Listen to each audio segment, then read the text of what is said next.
अस्सलाम वालेकुम dear students, मैं हूं जुनेजो आसिफ़ और ये मैं वीडियो बना रहा हूं पार्ट 2, जो कि पिछली वीडियो में मैंने gases exchange in plant discuss किया था।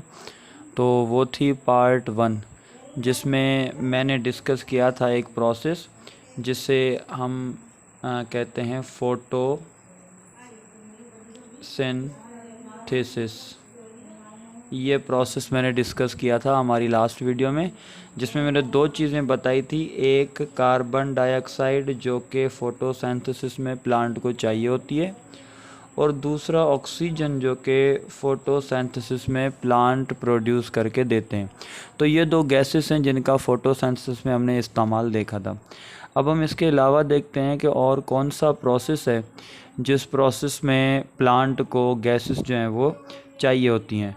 तो उसके लिए जो दूसरा प्रोसेस है, सेकंड प्रोसेस, उसे हम कहते हैं रिस्पायरेशन। रिस्पायरेशन एक ऐसा प्रोसेस है जिसे हम डिफ़ाइन करते हैं breakdown of food in the presence of oxygen is called respiration. यानी कि इसकी डेफिनेशन अगर हम लिखें, the breakdown of food in the presence of oxygen is called respiration। तो रिस्पायरेशन एक ऐसा प्रोसेस है जिसमें ऑक्सीजन की मौजूदगी में फूड को ब्रेक डाउन किया जाता है, तोड़ा जाता है, या फिर हम यूं कहें कि फूड को ऑक्सीडाइज किया जाता है। तो अब यहाँ पर कैसे होता है, यानी कि रिस्पायरेशन का प्रोसेस कैसे होता है। तो इसकी भी फोटोसिंथेसिस की तरह एक इक्वेशन है, और जो कि बिल्कुल फोटोसिंथेसिस की इक्वेशन के अपोजिट है। वो क्या है कि जैसे हम इस्तेमाल करेंगे ग्लूकोज C6H12O6, ये ग्लूकोज का फार्मूला है जो कि हमने लास्ट में देखा था। तो ये ग्लूकोज का फार्मूला है और ग्लूकोज को हम कहते हैं फूड। ये फूड है। तो ये जो ग्लूकोज है, जो फूड है, ये food in the presence of oxygen, यानी कि जब ऑक्सीजन मिलेगा तो ऑक्सीजन की मौजूदगी में ये फूड ब्रेक होगा, टूटेगा, इसकी ब्रेकडाउन होगी। और ये किस में टूटेगा? 6CO2 carbon dioxide plus 6H2O water molecule plus energy, हमें मिलेगी यहाँ से एनर्जी।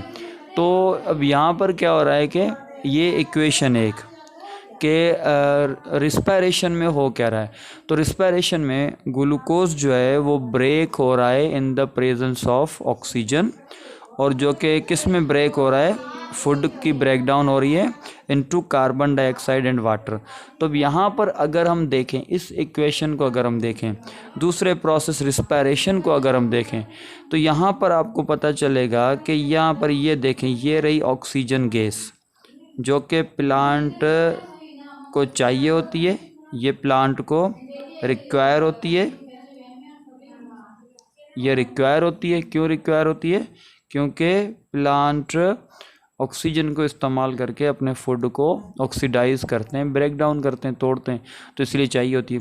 और यहाँ पर अगर हम देखें तो हमें कार्बन डाइऑक्साइड जो कि एक गैस है, ये हमें मिल रही होती है, यानी कि ये प्लांट प्रोड्यूस कर रहे हैं, एट द एंड प्रोड्यूस कर रहे हैं।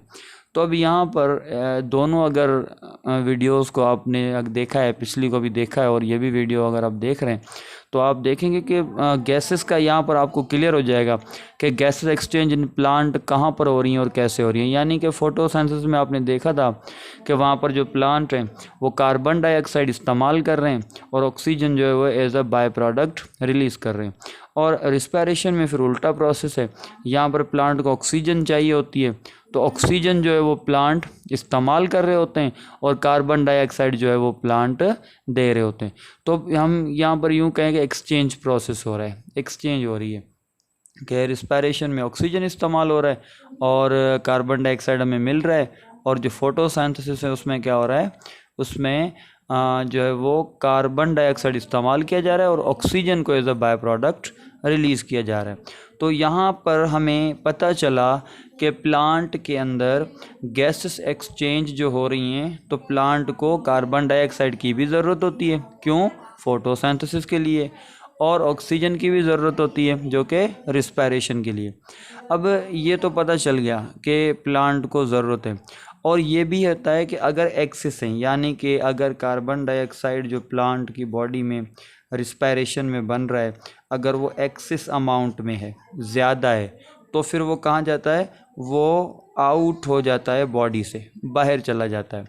और अगर ऑक्सीजन जो बन रहा है कहाँ पर, जो फोटोसिंथेसिस में बन रहा है, वो भी अगर एक्सेस है, ज़्यादा है, ज़्यादा अमाउंट है उसका, तो वो भी क्या कहाँ चला जाता है? वो भी आउट हो जाता है बॉडी से। तो ये जो आउट होता है वो कहाँ से होता है? और अगर प्लांट को गैसेस चाहिए होती हैं, वो ले रहे होते हैं, तो कहाँ से ले रहे होते हैं? यानी कि जो अपने एटमॉस्फेयर से ले रहे होते हैं, तो वो कहाँ से ले रहे होते हैं?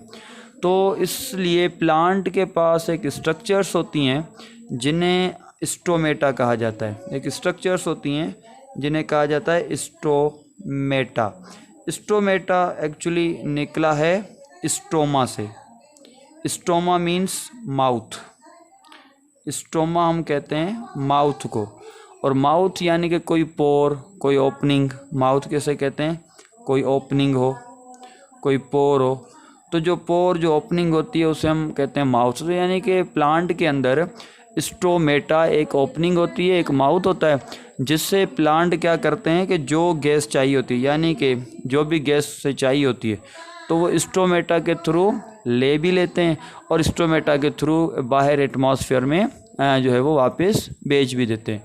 तो ये प्रोसेस प्लांट करते हैं कब? जब प्लांट जो है वो यानी कि गैसेस एक्सचेंज कर रहे होते हैं। तो जो हमारा टॉपिक है एक्चुअली, वो हमारा टॉपिक ही ये है कि गैस एक्सचेंज इन प्लांट। ये हम पढ़ रहे हैं कि मैट्रिक क्लास की biology chapter number 1 gas exchange in plant. तो अब यहाँ पर दो चीज़ें आप लोगों को क्लियर हो चुकी हैं कि प्लांट को गैसेस क्यों चाहिए होती हैं, एक फोटोसिंथेसिस के लिए और दूसरी रिस्पायरेशन के लिए।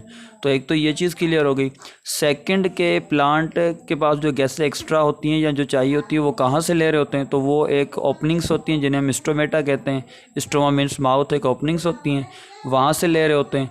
अब ये कि यहाँ पर एक क्वेश्चन आता है कि स्टोमेटा क्या है, कहाँ पर प्रेजेंट होता है, किस तरह से जो है वो ओपन होता है, किस तरह से क्लोज होता है।